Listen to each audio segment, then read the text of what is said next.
안녕하세요. 좋은 아침입니다. 오늘은 여호수아 10장에서 12장까지입니다. 자, 어제 우리는 기브온 성읍 주민들이 이스라엘을 속여서 화친 조약을 맺은 것을 확인했지 않습니까? 그 예루살렘 왕 그 아도니세덱이라는 사람이 있었던 것 같아요. 이 사람이 기브온이 이스라엘과 화친했다는 소식을 듣고 나서 크게 두려워했다라고 써 있더라고요. 아니 왜 두려워하지 하고 봤어요. 왜인가 봤더니 여러분 이 기드온이 아이성보다도 큰 성이었다고 하더라고요. 그리고 이제 약한 애들이 아니었던 거예요. 강한 주민이었던 거예요. 그런데 얘네가 이스라엘에게 먼저 가서 머리를 조아리고 숙이고 막 들어갔다는 게 그 사실에 이제 충격을 받은 거죠. 그러니까 이에 이제 이 예루살렘 왕 아도니스덱이 주변에 뭐 아모리 왕들과 여러 왕들을 다 연합을 해서 이 기브온을 이제 공격하기로 결정합니다. 예? 왜 그렇겠어요? 자, 이거는 이스라엘의 세력 확장을 막기 위한 시도였던 거예요. 야, 보세요. 기드온도 그렇게 기브온도 약한 민족이 아니잖아요.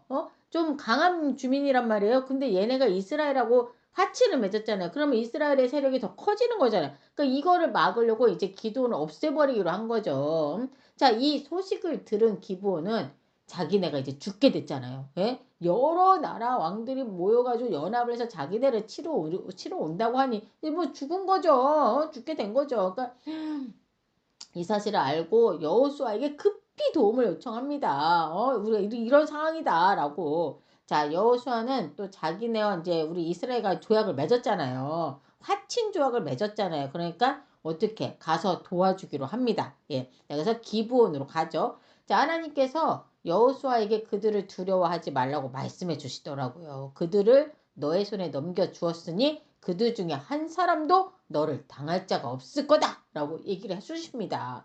자, 이스라엘은 이제 밤새 행군을 합니다. 행군을 해서 그들을 기습해서 그들을 치는데 그들이 이스라엘 앞에서 패하여 도망갈 때 하나님께서 큰 우박을 내리셔서 그들을 한 사람도 안 남기고 다 진멸시켰다고 성경에서 말하고 있어요. 자, 이스라엘 백성의 칼에 죽은 자들보다 우박으로 죽은 자들이 더 많다고 성경에서 말하고 있더라고요. 와, 진짜 이거는 하나님께서 직접적으로 이 전쟁에 개입했음을 알 수 있는 장면이 아니겠습니까, 여러분? 자, 여호수아 10장을 보면 아주 유명한 장면이 나와요. 여호수아가 전쟁 중에 이렇게 기도를 합니다. 태양아, 기본 위에 머무르라. 달아, 야, 아얄론 골짜기에 그리할지어다 라고 써 있거든요. 자, 그러자 성경은 태양이 머물고 달이 멈추었다라고 기록합니다. 자, 그래서 여러분 이 장면을 두고 많은 사람들이 말이 많아요. 이게 정말 과학적으로 가능한 일인가? 이런 얘기들이 나오죠. 막 설왕설래가 많은 거죠. 자, 그런데 우리가 한 가지 기억해야 할 게 있어요. 성경은 과학 교과서가 아니라 하나님이 어떻게 역사하셨는지를 기록한 책이라는 점입니다. 자, 또 당시 사람들은 자연현상을 오늘날처럼 그 과학적인 언어로 설명하지 않아요. 당연히 그렇겠죠. 그렇죠? 사람이 눈으로 보는 방식으로 표현을 했던 거예요. 그러니까 지금도 사실은 우리가 이렇게 말하잖아요. 해가 뜬다, 해가 진다. 이렇게 얘기하잖아요. 사실 과학적으로는 지구가 도는 것이 뭐 해가 뜨고 해가 지고 이거 아니잖아요. 근데 우리는 여전히 그렇게 표현을 하잖아요. 그렇죠? 그러니까 성경도 비슷합니다. 여호수아 10장에서 중요한 건 태양이 어떤 물리적인 방식으로 멈췄는가 요게 아니라 그 전쟁 가운데 하나님께서 여호수아의 기도를 들으셨고 이스라엘을 위해 역사하셨다라는 그 사실인 겁니다, 여러분. 자, 그래서 여호수아 10장 14절은 이렇게 말하고 있어요. 여호와께서 사람의 목소리를 들으신 이 같은 날은 전에도 없었고 후에도 없었다라고 얘기하고 있죠. 결국 이 사건이 우리에게 말해주는 건요.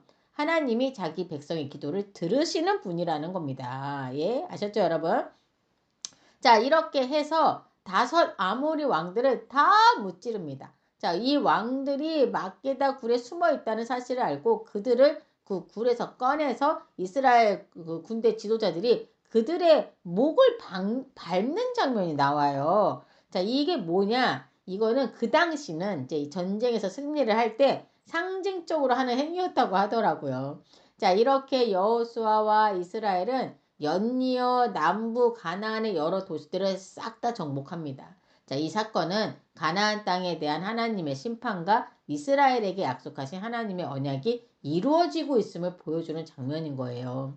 자, 10장에서는 남부 가나안의 왕들이 연합해서 이스라엘과 싸우는 장면이 나왔다면 11장에서는 북부에 있는 가나안 왕들이 연합해서 등장하는 모습이 나와요.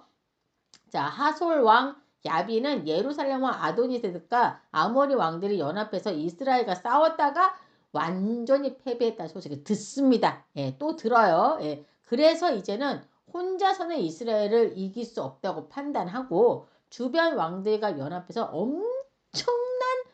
진짜 엄청난 대군을 모읍니다, 여러분. 성경은 그들의 군대를 어떻게 표현하고 있는지 아세요? 4절에 해변에 수많은 모래, 여러분, 모래를 어떻게 세요? 그쵸? 해변에 수많은 모래 갖고 말과 병거도 심히 많았다라고 말하고 있어요. 그러니까 인간적으로 보면 이스라엘이 저들을 도저히 이길 수 없는 전력이었던 거예요.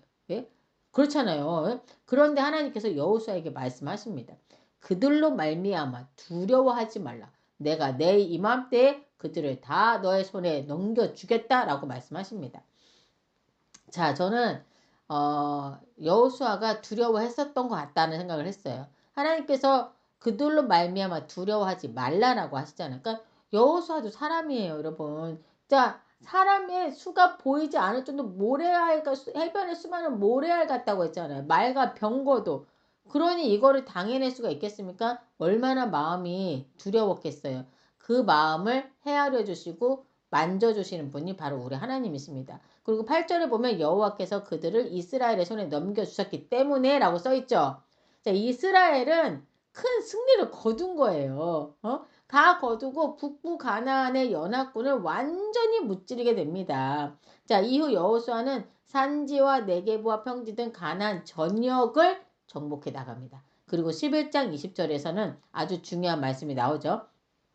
그들의 마음이 완악하여 이스라엘에 대적하여 싸우러 온 것은 여호와께서 그리하게 하신 것이라. 그들을 진멸하여 바치게 하여 은혜를 입지 못하게 하시고 여호와께서 모세에게 명령하신 대로 그들을 멸하려 하심이었더라 라고 써 있습니다. 자, 이들이 진멸당해야 하는 이유, 그들이 하나님의 은혜를 입지 못하게 하신 이유, 그게 뭔지 아십니까, 여러분?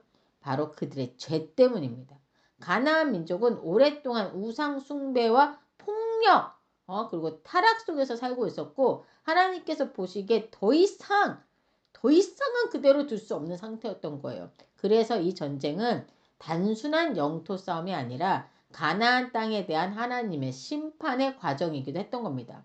자, 여호수아는 그 북부 가나안 왕들뿐만 아니라 아낙 자손, 즉 거인족도 산지에서 멸절을 시켰고요. 여러분 대박이죠. 자, 이들은 가사와 가드와 아스도데만 일부 남게 되었다고 성경에 써 있으니까 가나안 적의 그 전체적으로 이제 막 가나안 산지에 거인족이 살고 있었는데 이들을 거의 다 멸절시키고 요 몇 군데만 이제 이들이 일부 남게 된 거예요. 자, 이렇게 해서 여호수아는 하나님께서 모세에게 명령하신 대로 가나안 땅을 정복하게 되고 또 그 땅을 이스라엘 지파들에게 분배하게 됩니다. 자, 그리고 성경은 이렇게 말하고 있어요. 그 땅에 전쟁이 그쳤더라. 자, 이어서 12장에서는 이스라엘이 정복한 왕들의 이름이 정리되어 있더라고요. 먼저 요단 동편에서 모세 시대 정복했던 왕들이 나오죠. 잘 알죠? 우리 대표적인 왕 바로 헤스본 왕 시온 그리고 바산 왕 옥. 이 두 왕이 그 당시 매우 강력한 왕들이었다는 것을 여러분들도 우리 다 이제 많이 알고 있죠. 하도 우리가 얘기해가지고. 자, 그런데 이 강한 왕들을 이스라엘이 정복했다는 그 사실 때문에 주변 민족들이 완전 막 엄청 두려워했잖아요. 막 사시나무 떨고. 모압 왕도 막 그랬잖아요. 그래서 막 뭐 발람을 불러가지고 막 저주하게 하고 그랬지 않습니까? 자, 모세를 이어서 이제 요단 서편에서는 이제 모세가 갔잖아요. 예, 돌아가셨고 이제 요단 서편에서 여호수아가 정복한 왕들이 나오는데 무려 31명의 왕들이나 되더라고요. 자, 이렇게 많은 나라들을 이스라엘이 정복할 수 있었던 이유 뭐죠? 단 하나입니다. 뭐겠어요, 여러분? 하나님께서 함께 하셨기 때문이에요. 이스라엘 백성들은요, 군대도 아니에요. 그냥 백성들이에요. 그들이 어떻게 전쟁을 할 수 있었겠어요? 하나님께서 하신 거예요. 다 하나님께서 하셨습니다. 여리고성을 정복한 후 이스라엘 백성 중 아간이 하나님께 불순종했던 사건이 있었죠. 정말 너무 좋아가지고 탐이 나서 막 물건을 자기 장막에 숨겼잖아요. 그 이유 때문에 하나님은 이스라엘과 함께하지 않으셨던 거. 그래서 아이성 전투에서 패배했었잖아요. 자, 여러분, 이 사건은 아주 중요한 사실을 보여주는 거예요. 전쟁의 승리는 군사력에 있지 않습니다. 하나님이 함께 하시느냐에 달려 있다는 걸 보여주고 있는 거예요. 근데 여러분, 그러니까 우리의 삶도 마찬가지입니다. 우리는 매일 눈에 보이지 않는 그 영적인 전쟁 속에서 살아가고 있거든요. 눈에 안 보이니까 여러분 모르시죠? 근데 세상은 계속 우리에게 타협을 요구합니다. 이 정도는 괜찮지 않을까? 이 정도는 이 정도는 이해해 주시겠지, 뭐, 이런 거. 하지만 우리는 정확하게 선택을 해야 해요. 하나님의 말씀에 순종할 것인가, 아니면 세상과 타협할 것인가. 요거를 우리가 이 성경을 통해서 오늘 볼 수 있는 게 아닌가라는 생각이 들었어요. 여호수아가 여호와의 군대 대장을 만났을 때 그의 생각이 완전히 바뀌었지 않습니까? 그는 깨닫게 됩니다. 이 싸움은 자신의 힘으로 하는 싸움이 아니라 하나님께서 하시는 전쟁이라는 사실을요. 그래서 그는 하나님을 전적으로 신뢰하고 순종하는 길을 선택한 겁니다. 우리도 여호수아처럼 내 힘이 아니라 하나님을 의지하며 살아가야 합니다, 여러분. 예, 얼마나 험난합니까, 이 세상이. 예? 영적인 유혹이 얼마나 많습니까? 여러분의 삶 속에서도 하나님을 의지하며 또 믿음으로 나아가는 그런 하루가 되시기를 간절히 원합니다, 여러분. 자, 다 같이 기도할게요. 하나님 아버지 감사합니다. 우리의 삶의 전쟁 속에서 우리의 힘이 아니라 하나님을 의지하며 살아가는 저희가 되길 원합니다. 세상의 유혹과 타협 앞에서 하나님의 말씀을 붙들고 순종하는 믿음을 허락하여 주옵소서. 오늘 하루도 하나님이 함께 하시는 삶을 살게 하시고 모든 승리가 하나님께 있음을 잊지 않는 저희가 되길 원합니다. 이 모든 말씀 우리 주 예수 그리스도 이름으로 기도드립니다. 아멘.